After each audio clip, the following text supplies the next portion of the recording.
Hello, everyone. Welcome back to my channel. I'm Supriya Raja, and I am the founder of the Power Reading Hub.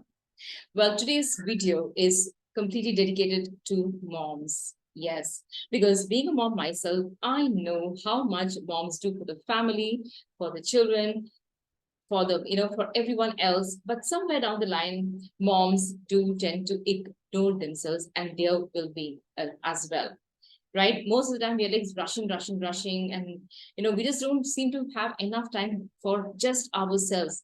It's like our me time. So this video is dedicated for you, where I'll be giving you strategies of very simple but powerful hacks that you can use to create a much harmonious relationship with oneself, and in that process create a great relationship at home as well with your family members and your children. So let's get started without much ado.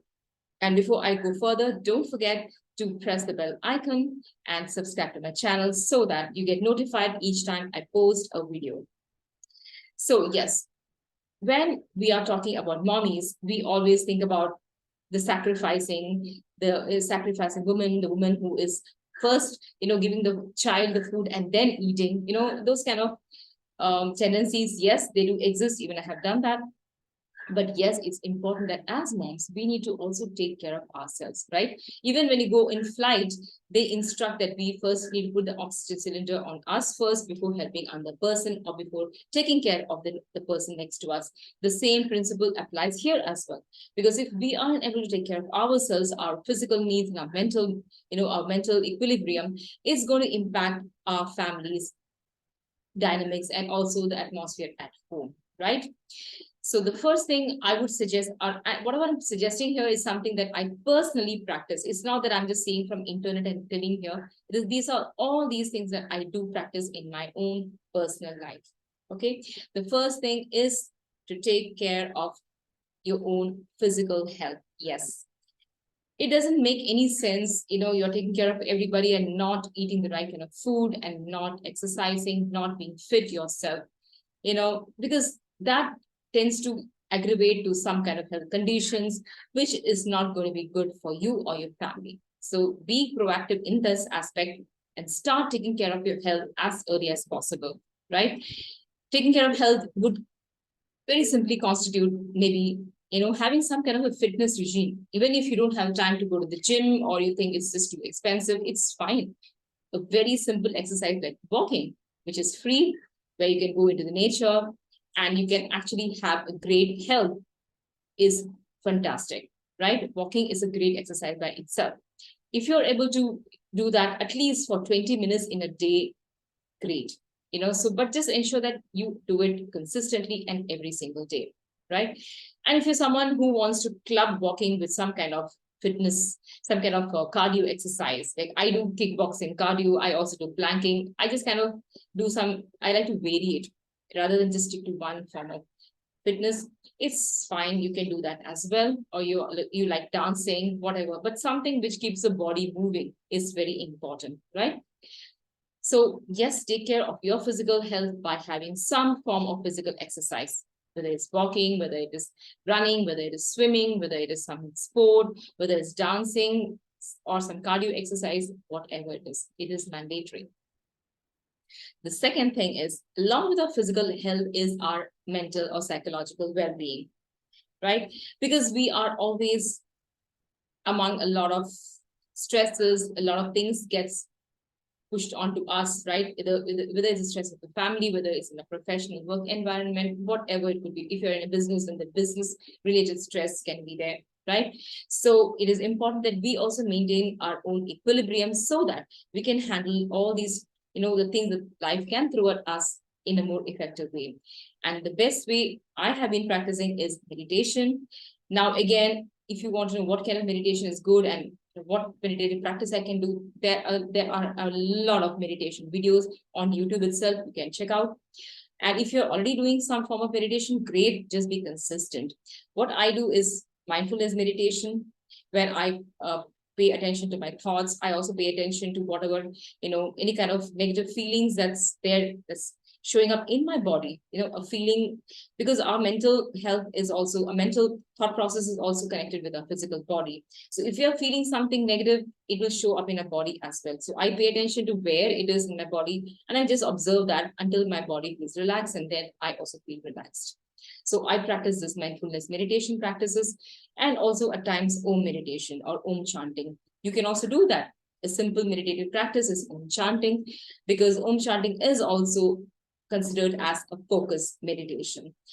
Well, if you're doing something else, some form of meditative practices, great, just be consistent. But yes, it is also mandatory to do meditation along with a physical exercise.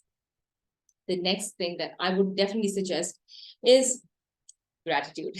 Yes, because all of us, when we are going through the the cycle of life, what happens is that we get so caught up with what we don't have.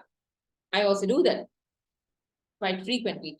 But one practice that really takes me off that negative thought process of, oh, I don't have this, I don't have that, if only I had this, if only I had that, is gratitude. Yes, because when we pay attention to what we have rather than what we don't have, then you realize that the list is so endless, right? Then we realize that we have God has given us, the divine has given us so much more than we should be complaining about, right? So this exercise has to be done every single day, because that will keep you shifting or pivoting you from your thought of lack or from your thought of negativity to a more empowered thought process of, yes, I have this, yes, I have that, I have a great, maybe I have roof over my head, I have money in my bank account, I have good health, I have great friends, I have good children, I have good people in my surroundings, whatever it could be. There can be anything that you can be grateful for.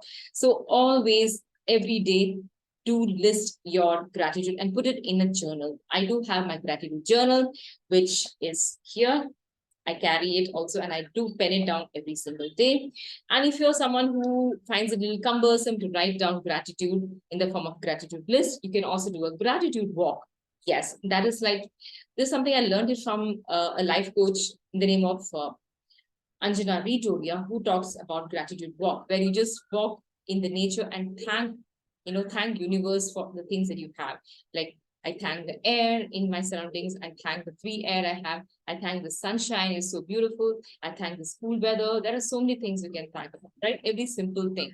So you can also try gratitude walk if gratitude journal seems a bit too much for you. That also works wonders in pivoting your thought process. The next hack or the strategy that I adopt and I think is pretty powerful is actually having some kind of a hobby.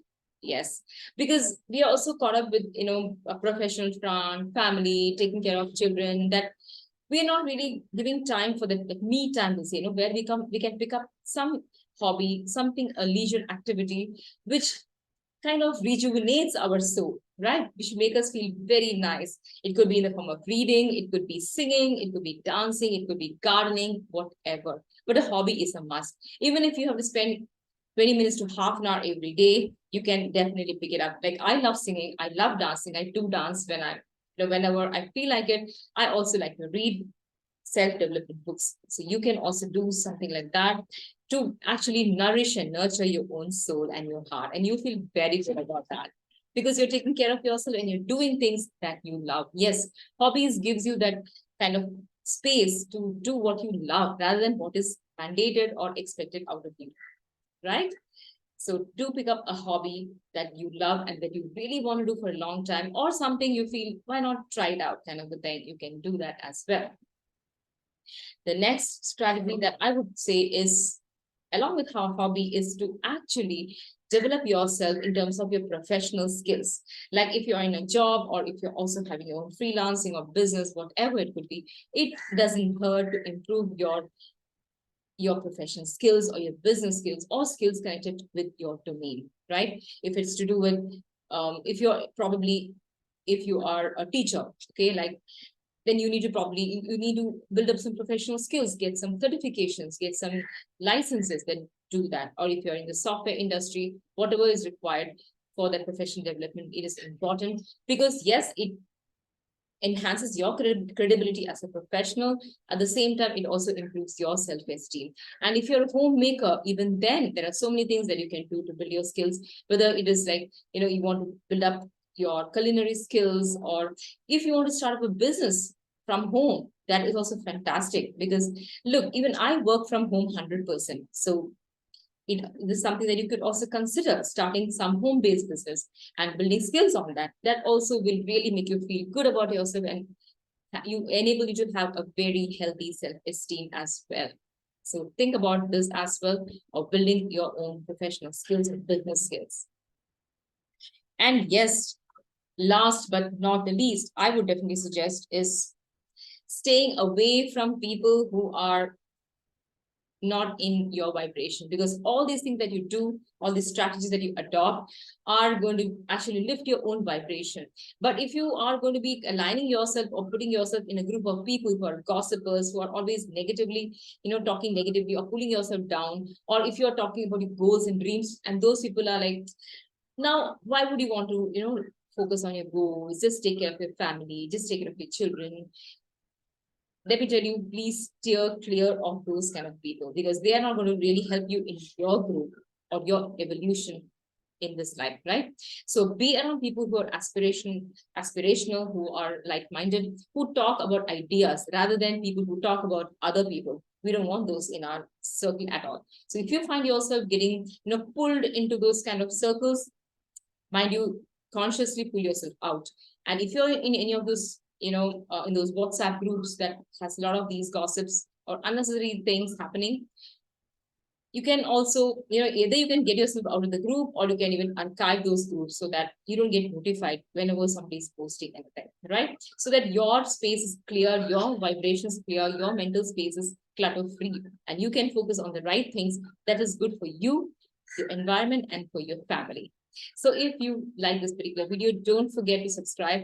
And yes, I do have a Facebook group for the VIP group, which is the Power Reading Hub.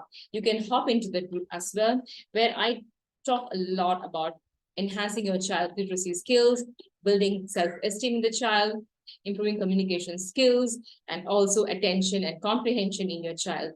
So if you all find this video resonating with you, please do not forget to come into my Facebook group. So until the next video, have a great day, happy parenting and happy reading. Bye-bye.